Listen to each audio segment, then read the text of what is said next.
السلام علیکم دوستو کہتے ہیں کہ قدیم زمانے میں ایک رئیس کی بیٹی گھوڑ سواری کے دوران گھوڑے سے نیچے گر گئی اور اس کے کولے کی ہڈی اپنے بند سے جدا ہو گئی۔ لڑکی کے باپ نے بہت سے حکیموں سے علاج کروانے کی کوشش کی کہ ہڈی کو واپس اپنی جگہ پر بٹھائیں، مگر مصیبت یہ تھی کہ لڑکی کسی حکیم کو اپنا جسم چھونے کی اجازت نہیں دیتی تھی۔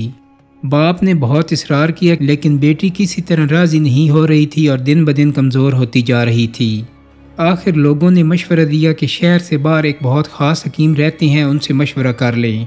وہ شخص حکیم صاحب کے پاس گیا اور اپنا مسئلہ بیان کیا۔ حکیم صاحب نے کہا کہ ایک شرط پر میں آپ کی بیٹی کا کولہ ہاتھ لگائے بغیر واپس بٹھا سکتا ہوں۔ وہ شخص کہنے لگا کہ جو بھی شرط ہو وہ قبول کرنے پر آمادہ ہے۔ حکیم نے کہا کہ شرط یہ ہے کہ ایک بہت موٹی تازی گائے میرے لیے لاؤ تو میں علاج کر دوں گا۔ وہ شخص بہت بھاری قیمت پر شہر کی سب سے موٹی تازی گائے حکیم صاحب کے گھر لے گیا۔ حکیم صاحب نے کہا کہ آپ اپنی بیٹی کو پرسوں اپنے ساتھ لے آئیں، اسی دن اللہ کے حکم سے اس کا علاج کر دوں گا۔ جب وہ شخص چلا گیا تو حکیم صاحب نے اپنے شاگردوں سے کہا کہ 2 دن تک نہ تو گائے کو گھاس کا ایک تنکا کھلایا جائے اور نہ ہی پانی کا ایک قطرہ پلایا جائے۔ شاگرد حیران ہوئے کہ اتنی تنومند گائے 2 دن میں بھوک اور پیاس سے مر نہ جائے، لیکن چونکہ استاد کا حکم تھا اس لیے تعمیل کے سوا کوئی چارہ نہ تھا۔ 2 دن تک گائے بھوک اور پیاس کی شدت سے بہت کمزور ہو گئی۔ دوپہر کے وقت وعدے کے مطابق وہ شخص اپنی بیٹی کو چارپائی پر ڈال کر حکیم صاحب کے پاس لے آیا۔ حکیم نے لڑکی کے والد سے کہا کہ اپنی بیٹی کو گائے کی پیٹھ پر بٹھا دیں۔ سب بہت حیران ہوئے لیکن حکم ماننے کے علاوہ اور کوئی راستہ نہ تھا۔ لڑکی کو گائے کی پیٹھ پر بٹھا دیا گیا۔ اب حکیم صاحب نے اپنے شاگردوں سے کہا کہ لڑکی کے دونوں پاؤں گائے کے پیٹ کے گرد رسی سے باندھ دیں۔ یہ کام ہونے کے بعد حکیم صاحب نے شاگردوں سے کہا کہ اب گائے کے سامنے گھاس اور دوسری خوراک ڈال دو۔ گائے 2 دن کی بھوکی پیاسی تھی، جلدی جلدی کھانے لگی۔ حکیم صاحب نے اس کے سامنے پانی کی بڑی سی بالٹی میں بہت سا نمک ڈال کر رکھ دیا اور گائے تیزی سے پانی پینے لگی۔ پانی میں نمک کی آمیزش نے پیاس کی شدت اور بڑھا دی تو گائے نے ایک ساتھ بہت سا پانی پی لیا۔ گھاس اور پانی نے گائے کا پیٹ پھلانا شروع کر دیا اور لڑکی کی ٹانگوں پر دباؤ اتنا بڑا کہ وہ چیخنے لگ گئی۔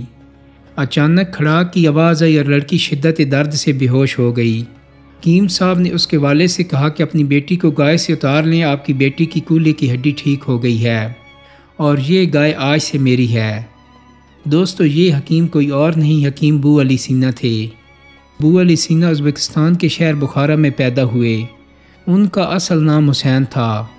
ان کو مشرق اور مغرب میں طب کا باپ مانا جاتا ہے۔ انہوں نے فلسفہ اور فلکیات کی تعلیم عبداللہ نادلی سے حاصل کی اور ساتھ ساتھ طب کی تعلیم بھی حاصل کرتے رہے۔ پرانے زمانے میں جب جنگ ہوتی تھی تو ایک بادشاہ دوسرے بادشاہ پر حملہ کرتا تھا تو اس سے جو مال برآمد ہوتا تھا وہ اس کو ساتھ لے کر چلا جاتا تھا۔ جو بادشاہ ہارتا تھا اس کی ہر چیز پر جیتنے والا بادشاہ قبضہ کر لیتا تھا، حتیٰ کہ کتب خانے بھی اس کے قبضے میں آ جاتے تھے۔ ان کتب خانوں سے برآمد ہونے والی کتابوں کو بہترین سرمایہ سمجھا جاتا تھا۔ اس دور میں سب سے بڑا کتب خانہ بخارا کے سلطان کے پاس موجود تھا۔ جوانی کے دور میں جب بو علی سینا کو پتہ چلا کہ ایسا ہی کتب خانہ بخارا کے سلطان کے پاس موجود ہے تو وہ کتب خانے میں جانے کے لیے طریقے تلاش کرنے لگا۔ اس کو کہیں سے پتہ چلا کہ بخارا کا سلطان ایک ٹانگ کے مرض میں مبتلا ہے اور بادشاہ نے اعلان کر رکھا ہے کہ جو میری اس بیماری کا علاج کرے گا میں اس کو منہ مانگا انعام دوں گا۔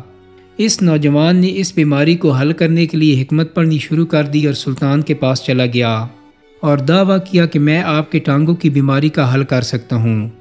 سب طبیب جو ادھر موجود تھے انہوں نے اس کا مذاق اڑایا اور کہا کہ ہم اتنے قابل ہو کر یہ ٹھیک نہیں کر سکے، تم کیسے کر لو گے؟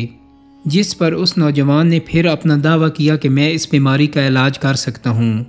بادشاہ نے حامی بھر لی اور اس لڑکے نے کچھ ہی دنوں میں بادشاہ کی بیماری کا حل کر دیا۔ اب سلطان اپنے دربار میں کھڑا ہو کر اس لڑکے سے کہتا ہے کہ مانگو کیا مانگتے ہو؟ اس پر اس لڑکے نے جواب دیا کہ میں آپ کے کتب خانے میں 1 سال تک گزارنا چاہتا ہوں، جس پر سلطان رضامند ہو گیا۔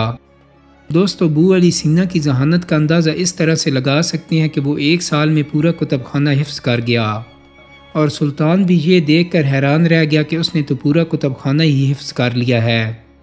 یہاں سے نکلنے کے بعد بو علی سینا نے ایسی کتابیں لکھیں جو رہتی دنیا تک یاد رکھی جائیں گی۔ ان کی حکمت پر ایک اور دلچسپ قصہ مشہور ہے کہ ایک دفعہ بخارا کے سلطان کا بیٹا عجیب و غریب بیماری کا شکار ہو گیا۔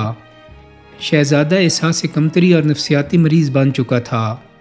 ایک وقت ایسا بھی آیا جب اس کو بیماری نے پوری طرح سے گھیر لیا، یہاں تک یہ اس بیماری کا شکار ہو گیا تھا کہ یہ اپنے آپ کو ایک گائے تسلیم کرتا تھا، اور یہ اکثر دوسرے لوگوں سے کہا کرتا تھا کہ مجھے ذبح کر کے میرا گوشت کھاؤ، میرا گوشت بڑا لذیذ ہے۔ سلطان اپنے بچے کی یہ حالت نہیں دیکھ پا رہا تھا۔ اس نے بو علی سینا سے التجا کی کہ آپ میرے بچے کا علاج کیجئے۔ بو علی سینا نے علاج کی حامی بھر لی۔ وہ شہزادے کے پاس گئے اور اسے کہا کہ ہم تم کو ذبح کرنے والے ہیں، لہٰذا تم خوش ہو جاؤ۔ شہزادہ بڑا خوش ہو گیا۔ بو علی سینا نے دوسرے لوگوں سے کہا کہ اس کے ہاتھ پاؤں پکڑ کر باندھ دو کیونکہ ہم اس کو ذبح کرنے والے ہیں۔ بو علی سینا اس کے سامنے چھری تیز کر رہا تھا اور ساتھ ساتھ کہہ رہا تھا کہ آج تمہارا گوشت کھائیں گے۔ پھر وہ اس کے پاس آیا اور آ کر کہا کہ یہ تو بڑی کمزور گائے ہے، اس میں سے تو گوشت نکلے گا ہی نہیں۔ آپ پہلے اس کو کھلا پلا کر موٹا تازہ کریں، تب جا کر میں اس کو ذبح کروں گا۔ جس پر اس شہزادے کو یہ احساس ہوا کہ اب اس کو ذبح ہونے کے لیے زیادہ خوراک کھانی پڑے گی، لہٰذا وہ دن رات کھانا کھانا شروع ہو گیا۔ بو علی سینا نے کھانے کے اندر دوا دینا بھی شروع کر دی اور 1 ماہ کے اندر اندر وہ شہزادہ بالکل صحتیاب ہو گیا۔ بس اس سے ثابت ہوتا ہے کہ کیسے اپنے ذہن کے مطابق اور حکمت کے ذریعے انہوں نے ایک شہزادے کو ٹھیک کر دیا۔ اور آخر میں بو علی سینا کی سب سے بڑی بات، کسی شخص نے بو علی سینا سے پوچھا کہ سنائیں کیسی گزر رہی ہے۔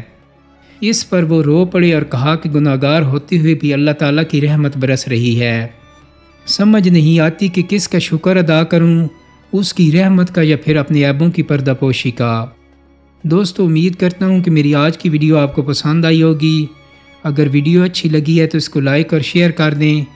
میرے چینل کو سبسکرائب کرنے کے ساتھ ساتھ بیل آئیکن کو بھی کلک کر دیں تاکہ آپ کو میری آنے والی مزید ویڈیوز کے نوٹیفیکیشن ملتے رہیں۔